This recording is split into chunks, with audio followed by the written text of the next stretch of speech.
Spanish GDP figures released today show that the economy grew 0.5% in the third quarter, representing the fifth consecutive quarter of growth in Spain. But how much does this show? How is the political landscape affecting Spain, and what will happen in the eurozone? Dr. Santiago Sanchez-Pages joins me to explain more. GDP figures show that Spain is in recovery, but how deep is this?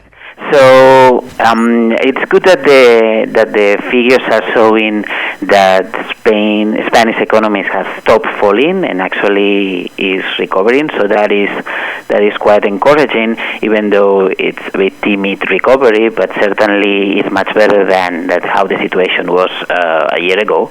But the problem is when you think about the long run growth of Spain, there are still many questions in the air, because Spanish economy is still heavily specialized in sectors with low added value, like the property market. So the long run prospects are not going to be fantastic unless there are serious measures taken in the direction of investment and changing the productive structure of the country to more added value industries.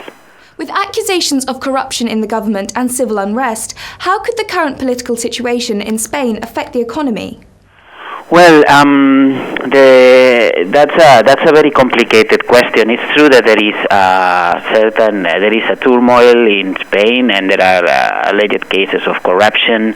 The government is perceived to be weak at the moment. It also has lost a lot of its political capital because of these scandals, and also because the way in which the costs of the crisis have been distributed across the population have been quite unfair. So it means that the current government doesn't have a very strong position to undertake deep measures or the credibility to make real reforms. So a big question again in the air has to do with what's going to happen next year with the reduction of deficits.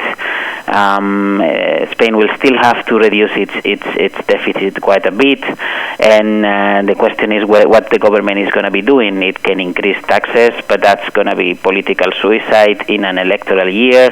It can introduce more budget cuts, but that is also going to be political suicide, or it can just renege on its commitments with the European Union. So, because it's in a weak position, I'm not confident that really important and needed measures are going to be taken. Spain seems to be faring well in comparison to other Euro countries. What is your Eurozone outlook? Yeah, that's an interesting question, because you can already feel in the air that there is some sort of a change in the direction of the policy recommendations. So an increasingly number of economists and of quite influential economists are arguing that it might not be a bad idea to start a monetary expansion as a way of making the European economy to reboot and start functioning again. Of course, that thought still can find many enemies, especially in Germany, but at the same time, inflation at the moment in the eurozone is quite low, so there is room for doing some sort of monetary expansion. So my belief is that unless measures of that sort are taken, we are going to be in the brink of recession once more. Thank you for joining us, Santiago. That wraps up today's interview.